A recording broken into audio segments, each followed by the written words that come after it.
اللهم يا مالك الملك، يا من في ملكه مقيم وفي جلاله عظيم وعلى عباده رحيم وبكل شيء عليم. اللهم إنا نسألك الأمن والأمان والعافية في الأبدان. اللهم فرج همنا ويسر أمرنا واقضي حوائجنا واغفر لنا وارحمنا برحمتك يا رب العالمين.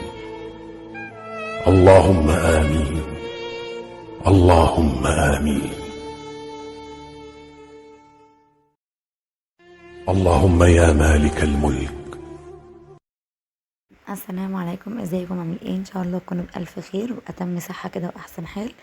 وحشتوني جدا من الفيديوهات اللي فاتت، والنهارده جيت لكم بفيديو جديد وروتين جديد من بيت اميره. ان شاء الله يعجبكم. اهم حاجه اشتركي في القناه لو انت اول مره بتشوفي القناه بتاعتي، واعملي لايكات وكومنتات كتير على الفيديو ده، وكملي الفيديو الاخر لان الفيديو النهارده مميز جدا وهيعجبك جدا جدا.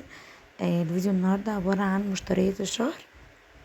صورت لكم كل حاجه وازاي بعمل تقسيماتي للمشتريات، وازاي الحاجات بتقضيني الشهر كله. فكملي معايا الفيديو الاخر هتشوفي كل حاجه بالتفصيل وبالاسعار ان شاء الله. يا ريت قبل ما تكملي الفيديو وقفي كده الفيديو ودوسي لايك. عايزه الفيديو ده يوصل لاكبر عدد لايكات، وشجعوني بكومنتات حلوه كتير، واكتبوا لي تحت في الكومنتات انتوا بتتابعوني منين بالظبط، يمكن نطلعوا جيران كده ونتعرف على بعض اكتر. طبعا كده هنبدا اول حاجه كده باللحوم. هوريكم انا جبت ايه قبل ما اقسم، وهوريكم برضو بعد ما قسمت الحاجه بقسمها ازاي. تمام. انا هنا كنت جايبه ده نصين كده برجر. فاوريكم بقى كده الحاجه، هوريكم هقسمها ازاي. هنا كنت جايبه 3 تنصاص صدق. هوريكم دلوقتي. طبعا البرجر جبت كيلو بس نصين، صدق جبت 3 انصاص، وكمان اللحمه المفرومه جبت 3 انصاص. انا هوريكم انا بجيب ايه بالظبط. طبعا الحاجات اللي انت بتجيبيها دي حسب استخدامكم وحسب الحاجه اللي انتوا بتحبوها. ممكن تجيبي حاجات تانية خالص غير اللي انا جايباها، ممكن تجيبي حاجات اقل، ممكن تجيبي حاجات اكتر، حسب ما انتوا بتاكلوا، حسب ما انتوا بتحبوا. جبت اللحمه المفرومه كمان 3 انصاص، وجبت كبده كيلو نصين. طبعا انا مش بشيل الحاجه زي ما هي، لان انا لو شلتها زي ما هي كده، جيت مثلا هعمل اكله فيها مثلا لحمه مفرومه، فاكيد مش هعمل نص كامل. يعني انا يعني اللي بياكل انا وعيالي الاتنين بس، عيالي الاتنين كمان صغيرين، فنص بيبقى ياما علينا. انا بقسم على حسب الوجبه او على حسب الحاجه اللي انا الكميه اللي بتقضيني انا وعيالي. تمام كده. يعني كيلو كبده او زي ما انتم شايفين قسمته على 3 علب. تمام كده. كيلو البرجر قسمته على 3 علب برضو، كل علبه فيها 6 قطع، فيا دوبك على قدنا وكتير علينا كمان. كيلو ونص السجق قسمته على 4 علب. بصوا هوريكم كمان الكميه. بصوا الكمية مش قليلة برضو، على قد الوجبة او الاكل اللي هعملها انا وعيالي. طبعا انت شوفي عدد الافراد عندك اللي بتاكل مثلا كام، وبتقسمي الحاجة على قد الوجبة اللي هتكفيكم. تمام كده. ال- اللحمة المفرومة برضو الكيلو ونص قسمته على 4، معرفش 4 او 5 علب. هوريكم دلوقتي. بصوا برضو الكمية بتاعته حلوة قوي، يعني هتعملي كفتة تكفيكي، هتعملي اي حاجة تانية هتكفيكي يعني، او هتكفيني انا على قد انا وولادي. دي كده كان تقسيمات اللحوم، ودي كده الحاجات اللي انا جبتها في اللحوم وقسمتها، ووريكم كل حاجه انا بقسمها ازاي. هبدا بقى ادخل الحاجات دي الفريزر، ونروح بقى على الحاجات اللي بعدها. طبعا انا كنت جايبه اللحوم دي في يوم، يعني قبل الفيديو ده بيوم، والفراخ وبقيه الحاجه دي جبتها في يوم تاني. ابني نايم يا رب صوته وهو نايم ما يكونش مضايقكم. دي بقى كده نخش على الفراخ، اوريكم انا بجيب ايه من الفراخ. اول حاجه كده جبت فرخه كده، وزنها متوسطه، مش كبيره قوي ولا صغيره قوي. خليت الراجل يقطعها لي كده على 4 قطع، عشان انا ماليش قوي في تقطيع الفراخ، يعني بتبوظ مني وبتتبهدل. تمام. فجبت فرخه وقسمتها على 4 قطع. طبعا كنت هنا بنضف الانثى بتاعتها. هقسمها على طبقين، كل طبق فيه قطعتين. ممكن يكونوا قطعتين كتير عليا انا وولادي، بس مثلا ممكن نقعد ناكل فيها منها غدا وعشاء، ممكن لو فات منها حاجه نقضي بيها تاني يوم عادي، فاهمين؟ فقسمت الفرخه كده على طبقين. حطيت هنا صدر وورك، وهحط في الطبق التاني صدر وورك. ودي كده كده كده اول حاجه ايه في الفراخ. هوريكم جبت ايه تاني. طبعا الحاجات اللي انا بوريها لكم دي انا بجيبها كل شهر. كل شهر الحاجه دي بتخلص مثلا بجيب نفس الحاجات هي عشان الحاجه دي اللي احنا بناكلوها. بغسل بقى كده ايدي، طبعا الحوض كان نضيف. هنا كنت جايبه كيلو من البانيه. طبعا انا عمري ما هشيل الكيلو كده زي ما هو، انا مش بحب الحاجه تطلع. ممكن اشيل الكيلو زي ما هو وتيجي مثلا مثلا هتعملي مثلا النهارده بانيه، هتضطري تطلعي الكيلو كله يفك، تاخدي على قد القطعه اللي انت هتاكليها وهتشيلي الباقي. فان الحاجه تفك وترجع تتجمد تاني دي مش حاجه صحيه خالص. فجبت 4 اطباق كده فاضيين، وهبدا اقسم كيلو البانيه على 4 اطباق بالتساوي كده. كل طبق تقريبا فيه 4 أو 5 قطع، فبرضه حلوين على قد انا وولادي، فاهمين؟ فهي الفكرة بس في كده. فقسمت كيلو البانيه على 4 أطباق اهو زي ما انتوا شايفين كده. ادي كده البانيه برضه اهو خلاص. نروح بقى للحاجة اللي بعد كده. هنا بقى كنت جايبة آه وراك. يعني انا جبت بانيه وجبت فرخة وجبت وراك. الوراك جبت 4 وراك بس، زي ما بيطلعوا بقى في وزنهم، بس جبت 4. هغسلهم برضو. انا طبعا مش بنقع الحاجه دلوقتي، انا بس بغسل كده الحاجه وبشيلها، ولما تيجي بقى بتعمليها بتنقعي بقى وتنضفي زي ما انت عايزه. شطفتهم كده شطفه كويسه. وجبت برضو هقسمهم على طبقين، كل طبق وركين. ساعات لما تبقى الوراك حجمها كبير قوي، اللي احنا بيبقى الورك كبير علينا يعني انا والعيال، فساعات بقطع الدبابيس لوحدها، بعمل منها طبق واخلي الوراك لوحدها. بس هنا عشان حجمها مش كبير فسبتها لوحدها. هنا كنت جايبه كيلو من الدبابيس، دبابيس الفراخ. برضو هشطفها كده كويس وهقسمها برضو على طبقين، كل طبق بيبقى فيه 5 قطع. تمام كده. ساعات بقى تعمليها مشوية، تعمليها كنتاكي، تعمليها زي ما انت عايزة. قسمت ايه الكيلو الدبابيس على طبقين زي ما انتوا شايفين كده. كده قسمت بقى الفراخ، قسمت الفرخ على طبقين، والبانيه على 4، الوراك على طبقين، الدبابيس على طبقين، وجبت كمان كبدة فراخ وقسمت الكيلو على 3 أطباق. ودي كانت تقسيماتي في الفراخ. بتطلعي بقى الوجبة على قد ما انت هتاكلي. الطبق يبقى على قد الوجبة بالظبط، ولا حاجة تفيد منك ولا حاجة تفكيها وترجعي تجمديها تاني. جبت بقى الطبق البلاستيك ده، كنت جايبة خيار كده هبدأ كده احطه فيه، وكمان كنت جايبة ليمون برضه هحطه معاه. انا طبعا ما جبتش ولا بصل ولا بطاطس لان كان عندي متوفر عندي، كنت لسه جايبه يعني قبل ما اجيب حاجه البيت، فما جبتش. انا جبت بس الحاجات اللي ناقصاني. هوريكم بقى كده بقيه الحاجات اللي انا جبتها. طبعا كان البيت عندي فاضي لان كان بقالي كتير قوي ما نزلتش، فهوريكم بقى جبت ايه كده بالتفصيل. هنا كنت جايبه ربع كريم شانتيه. طبعا كريم شانتيه انتوا عارفينه سعره عالي شويه، فانا بجيب ربع بيقعد معايا فتره حلوه. جبت كمان ربع من اللبن البودرة. جبت كمان نص كيلو من المخلل المشكل. وجبت ده كيلو دقيق سميد او دقيق بسبوسة. وجبت كمان صابون بريحة. آه، طبعا انا قبل ما بنزل بشوف ايه اللي ناقصني في البيت وبكتبه في ورقة، ببقى عارفة انا نازلة، ببقى عارفة انا عايزة ايه، فبشتري على طول. انتي برضو اعملي كده، خلي معاكي ورقة وقلم في المطبخ على طول. اي حاجة تنقص من عندك اكتبيها في الورقة، هتيجي عليكي اخر الشهر هتنزلي انت عارفة انت بتجيبي ايه، مش هتنزلي تلاقي نفسك تايهة. تمام كده. جبت علبة مرقة، وجبت 4 أكياس رز. جبت كمان علبة بسكوت للولاد، وجبت قالب شوكولاتة بينفع في الحلويات أو في البسكوتات في أي حاجة بتعمليها. وجبت 4 أكياس رز لأن مكانش عندي رز. تمام كده. أنا هنا طبعا بوريكم مشتريات لما يكون البيت عندي فاضي خالص، يعني أنا كل شهر ساعات ما بجيبش كل الحاجات دي لأن بقى عندي حاجات كتير، بس المرة دي فعلا كان البيت عندي فاضي، فهوريكم كل حاجة جبتها. جبت ليف بتاع مواعين، وجبت كمان سلك. انا بحب اجيب بستخدم السلك ده يعني، ما بستخدمش السلك البلدي.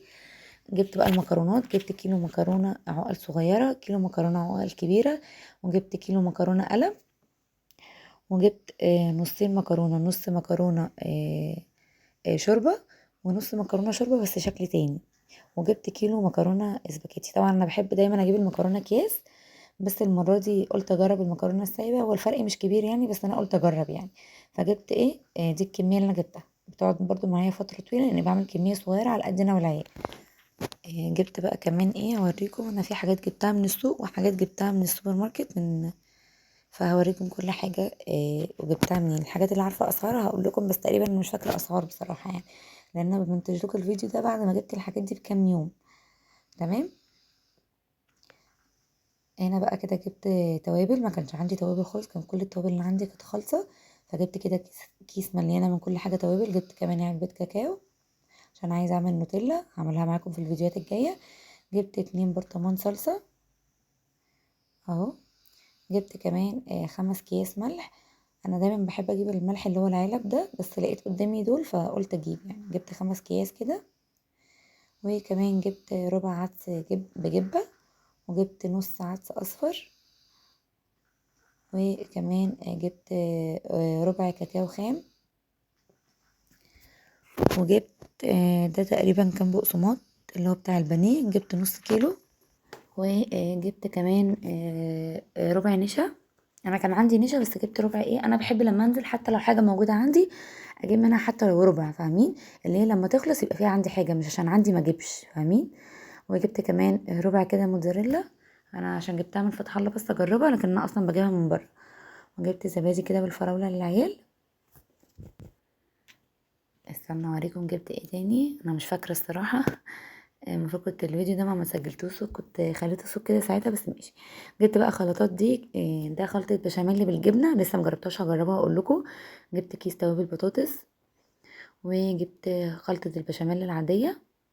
انا بحب الكيس بتبقى التتبيلات دي بتريحني. جبت تتبيلة الكفتة، وجبت خلطة البانيه، وجبت كمان ايه، استنى افتكر معاكم. جبت مرقة لحمة. اوريكم علبة المرقة بتاعة الفراخ. جبت مرقة لحمة، وجبت كمان مرقة خضار بيقعدوا معايا الشهر كله. جبت كمان 4 اكياس خميرة، كيسين بيكنج باودر لو هتعملي كيكة او حاجة بينفعوا الحاجات دي، موجودة على طول. جبت خلطة المشاوي دي من ماجي، انا مش عارفة الحاجات دي مقاطعة ولا لا. جبت 4 كيس فانيليا. جبت 1 نسكافيه بندق، طبعا عشان هعمل معاكم النوتيلا في الفيديوهات الجاية، فاستنوا الفيديوهات الجاية ان شاء الله هتعجبكم. جبت كمان كاتشب، وجبت دي خلطة الحواوشي، وجبت كيك شيف، وجبت كيسين دقيق. تمام كده. هشوف كده في حاجات تانية انا اوريها لكم ولا كده خلاص. بصوا هو كده كانت خلاص الحاجات اللي انا جبتها. وطبعا كنت جايبه عيش فينو وعيش كايزر وكده. بصوا بقى المطبخ يضرب يقلب، كل الحاجات عايزه تتنضف. وطبعا نضفت التلاجة والحاجات اللي ملهاش لازمه طلعتها عشان ارص الحاجه كده ايه على نضافه. جبت اول حاجه كده علبه المكرونه الاسباجيتي دي. الحمد لله العلبه كان فيها حبه، وحاولت ان انا احط الكيلو كله فيها، فخدت مني الكيلو كله، ودي حاجه كويسه يعني. فحطيت بقى كده كيلو المكرونه كله فيها. انا قلت مش هتاخد معايا الكميه كلها، بس حاولت يعني معاها، بس الحمد لله خدت مني الكميه كلها. بقيه المكرونات انا مش هفضيها في علب ولا اي حاجه، انا سبتها زي ما هي بالكيس كده. نضفت الضرفه بتاعه الخزين، وحطيتهم كده فيها، وحطيت كمان الرز، وحطيت الدقيق، وهي حطيت الملح. كل الحاجات دي حطيتها ايه مع بعض في ضرفه واحده كده. والحاجات اللي هتفضي هفضيها قدامكم طبعا. طلعت بقى كده العلب اللي كانت عندي كلها، اللي ممكن احتاجها، عشان قلت ايه افضي كده فيها الحاجه. انا بحب الحاجه بتاعتي كلها تبقى في علب في التلاجة، تبقى مرتبه كده ومنظمه. الحاجه اللي انت عايزاها تعرفي تطلعيها على طول.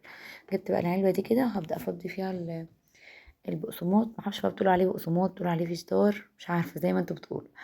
البقسماط بتاع البانيه ده فضيت كده في العلبه دي، وهقفل كده العلبه واركنها على جنب. واجيب علبه تانية نشوف هنفضي فيها ايه. كنت حاطه جنبي كيسه فاضيه كده بحط فيها ايه الكيس اللي بتطلع مني عشان ما بهدلش الدنيا حواليا. جبت كمان العلبه دي. كنت بشم ريحتها ايه مطرحها ايه يعني، عشان ما احطش حاجه على حاجه. ده كده اللبن، ده كده اللبن البودره. لا انا تقريبا هفضي هنا الكاكاو، هفضي هنا الكاكاو، لان الكاكاو كانت الكميه بتاعته اكتر، فقلت احطه في العلبه الكبيره واخلي اللبن ايه في علبه اصغر عشان ما تاخدش مساحه في التلاجة. ففضيت هنا كده الكاكاو، وكان عندي حبه في علبه من الاول، فهحط ده على ده عشان يبقى كلهم في علبه واحده.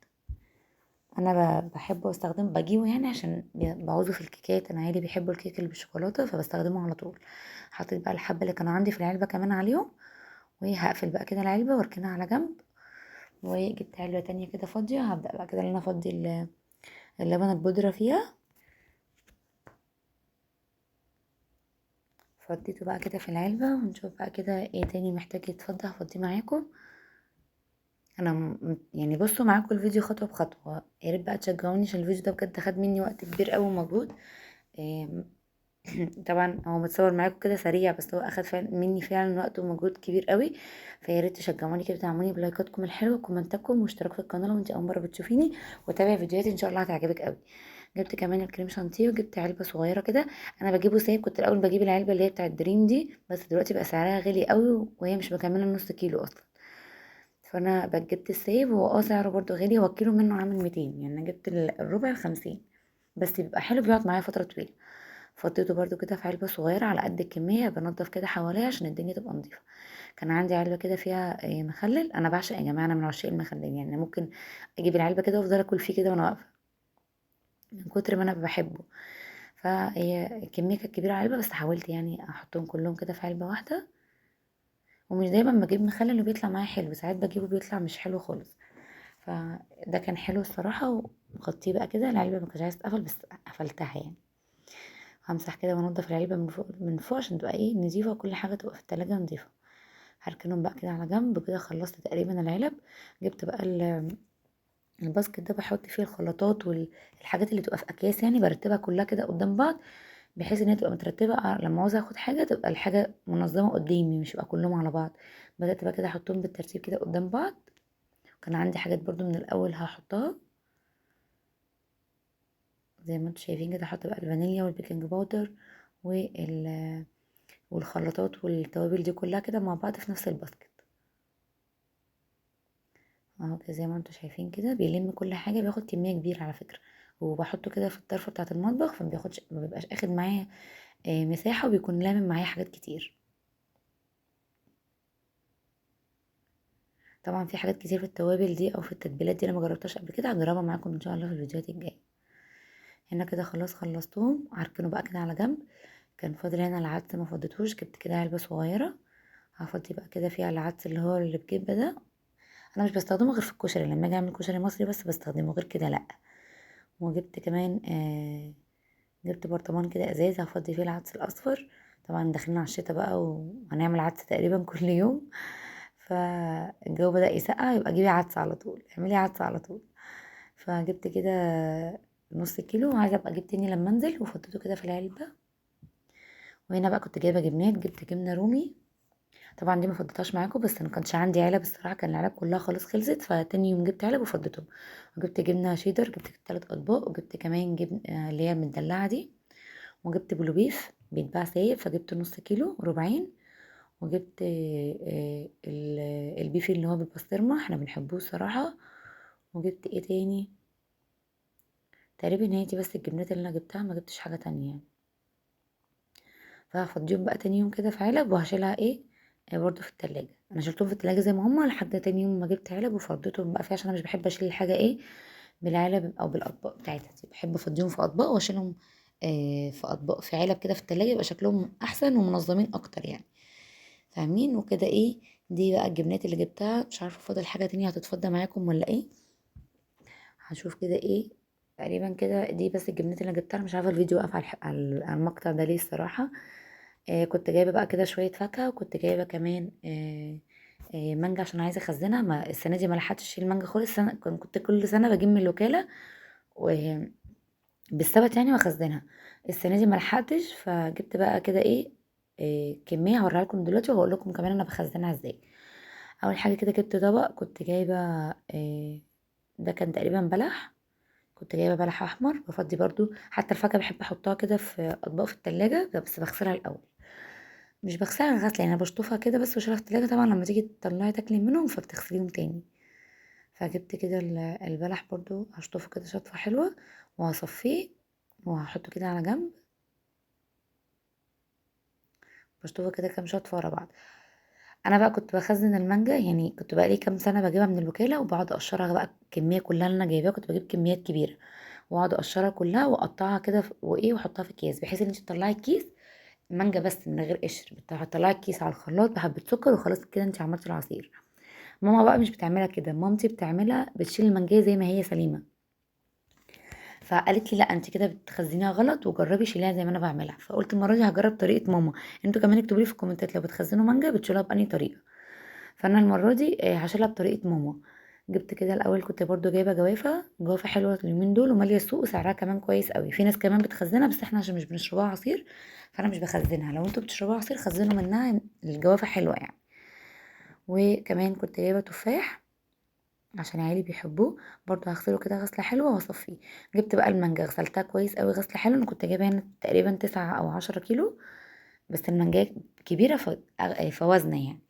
فبغسلها كده كويس وبنشفها من الميه، وبحط كل منجايه في كيس. انت لو عندك ورق اللي هو ال- الاسترتش راب، بتلفي كل واحده في استرتش. انا حطيت كده كل واحده في كيس تلاجة لوحده، وبحطهم ايه في درج لوحدهم في دي فريزر.